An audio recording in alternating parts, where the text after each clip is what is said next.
हरे कृष्णा दोस्तों, स्वागत है आपका सीजीपीएससी व्यापम में। और आज का दिन बेरोजगारों के लिए बहुत ही शानदार होने वाला है। क्यों, आगे मैं आपको बताऊंगा। सबसे पहले बात करते हैं, जैसा मैंने आपको पहले ही बताया था कि 400 पद ऑलरेडी वित्त विभाग के पास जा चुके हैं। ये पिछली सरकार से गए हुए हैं और वित्त विभाग के पास रखे हुए हैं।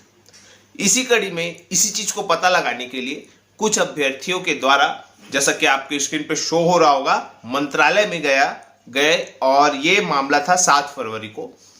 मामले की जांच के लिए 2 से 3 अभ्यर्थी वहां गए मंत्रालय में और उन्होंने पता लगाया कि वाकई में वास्तविक स्थिति एडीओ भर्ती की क्या है।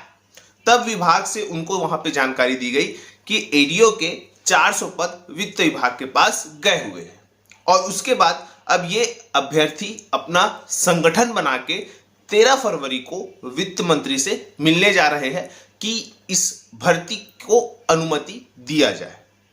तो कहीं ना कहीं मैंने आपको पहले भी बताया था और आपको उस समय भी कहा था कि आप लोगों को वित्त मंत्री जी के पास जाना चाहिए। वहां पे आपको एडीओ भर्ती के संबंध में उसके कार्यों के बारे में बताना चाहिए और उसके संबंध में पूरी जानकारी देना चाहिए कि विभाग में इतने पद है और इतने पद रिक्त है। इसके बाद ही इतने सारे लोग रिटायर हो गए हैं, विभाग में कितने कर्मचारी है, इस प्रकार से।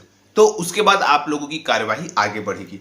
बहरहाल अच्छी खबर यह है कि आप लोग 13 फरवरी को वित्त मंत्री के पास जा रहे हैं और उसके बाद आगे की कार्रवाई आप लोगों जो वित्त मंत्री जी कहेंगे उसके अनुसार होगा। और वैसे भी 9 फरवरी को बजट आ रहा है, तो कहीं ना कहीं अभ्यर्थियों के चेहरे खिले हुए हैं।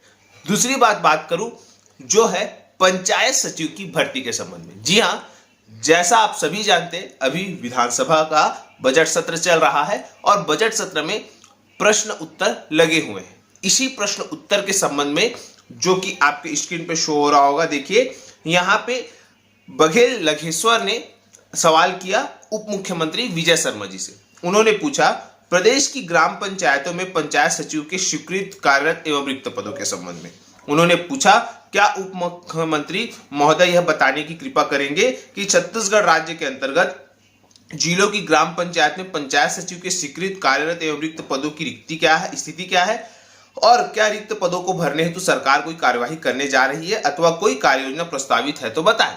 इस संबंध में विजय शर्मा जी उप मुख्यमंत्री जी ने उत्तर दिया कि छत्तीसगढ़ राज्य के अंतर्गत जिलों की ग्राम पंचायत में पंचायत सचिव के कुल 10,978 पद कार्यरत है, टोटल है, और जिसमें कार्यरत है 10,462 ग्राम सचिव जो है अभी भी कार्यरत है। मात्र 516 पद जो है वो रिक्त है और रिक्त पदों को भरने की जो स्वीकृति की प्रक्रिया है, वो कार्यवाही जो है वो क्या है, प्रक्रियाधीन है। मतलब ये जो पद है वो स्वीकृति के लिए गए हुए हैं और वहां पे वो प्रक्रियाधीन है पंचायत सचिव के। अब देखिए पंचायत सचिव के मात्र 516 पद ही रिक्त है। अब देखिए यहाँ पे इससे ये साफ जाहिर होता है कि आने वाले समय में जो पंचायत सचिव की भर्ती है वो निश्चित रूप से अलग अलग जिलों में हो सकती है, वहां पे ग्राम पंचायतों के अनुसार। तो बहुत सारे अभ्यर्थी पूछ रहे थे कि सर पंचायत सचिव की भर्ती कब होगी। तो देखिए आज स्वयं उप मुख्यमंत्री जी विजय शर्मा जी आज स्वयं विधानसभा में उपस्थित होकर जवाब भी देंगे। तो आप विधानसभा का आज जो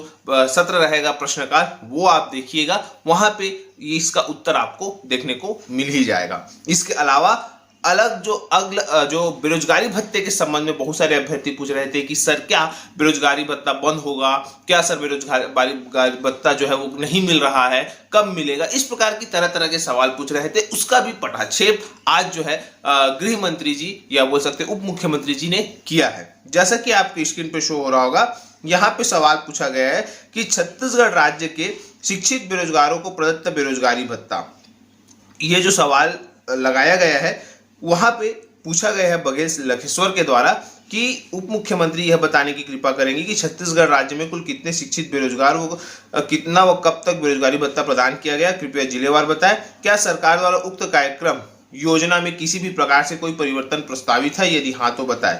तब उन्होंने बताया कि वो जो उसकी सूची दी है वो सूची आपको हमारे टेलीग्राम चैनल में मैं आपको दे दूंगा कि अलग अलग कब कौन से मंथ में कितने कितने बेरोजगारी भत्ता दिया गया। और जब दूसरा सवाल पूछा गया कि क्या इस योजना में परिवर्तन करने का प्रस्ताव है, तो उन्होंने सिरे से खारिज कर दिया कि बिल्कुल भी नहीं। और यहाँ पे प्रश्न उपस्थित ही नहीं होता। सीधी सी साफ बात यह है कि सरकार बेरोजगारी भत्ते देने के पक्ष में है, और क्योंकि अनुपूरक बजट में भी उस पैसे का ऐलान हो गया है, तो निश्चित रूप से बेरोजगारी भत्ते में कोई भी जो प्रस्तावित जो यहाँ पे बताया गया है कि कोई भी परिवर्तन जो है नियम परिवर्तित नहीं होगा। तो ये अब अच्छी खबर है आप लोगों के लिए कि चलिए बेरोजगारी भत्ते के संबंध में जो लोग सवाल पूछ रहे थे उसका जवाब आप लोगों को मिल गया होगा। और आज आप प्रश्नकाल भी देखिएगा 11 बजे से 12 बजे। प्रदेश में रोजगार एवं बेरोजगारी दर के संबंध में भी पूछा गया था कि ये जो आंकड़े प्रदर्शित किए गए थे, तो जो सरकार है अब उनके वक्तव्य में आया है कि ऐसा कुछ भी नहीं है, जो राष्ट्रीय स्तर पर जो बेरोजगारी भत्ता जारी होता है वही है, इस प्रकार से उन्होंने कहा है। इसके अलावा गृह विभाग में स्वीकृत भरे एवं रिक्त पदों की भी जानकारी पर प्रश्न लगे हुए थे, और इसकी भर्ती प्रक्रिया के संबंध में भी जो है लगे हुए थे। तो वहां पे वही बताया गया कि 6200 पदों पर जो है यहाँ पे पद जो है वो भर्ती सशर्त अनुमति प्राप्त हुई है 6281 पदों की। इस प्रकार से उन्होंने वहां पे आंसर दिया।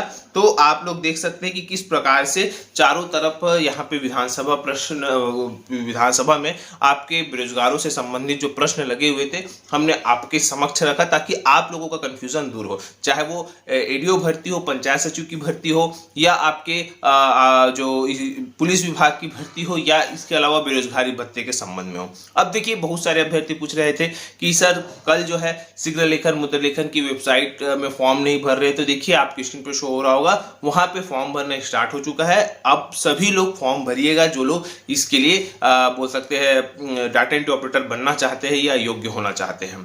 टाइपिंग का प्रैक्टिस करिए, आप लोगों का पेपर भी होगा, मतलब टाइपिंग टेस्ट भी होगा।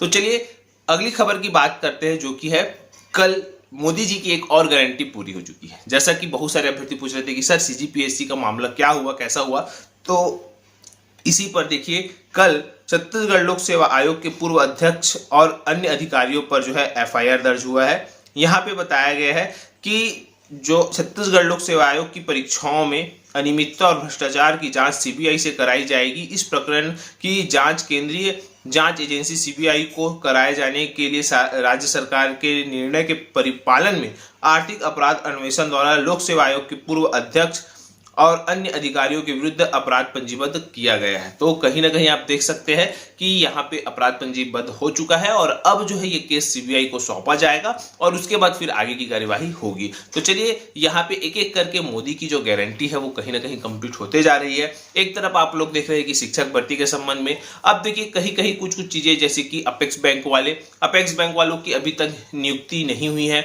उनका अभी वेरिफिकेशन नहीं हुआ है, वो उस चीज के लिए कहीं ना कहीं भटक रहे हैं। निश्चित रूप से उनकी आवाज ऊपर तक पहुंच चुकी है, और आप देखिएगा आगामी समय में आप लोगों को ये चीजें जो है वो अच्छी होते हुए दिखेगी।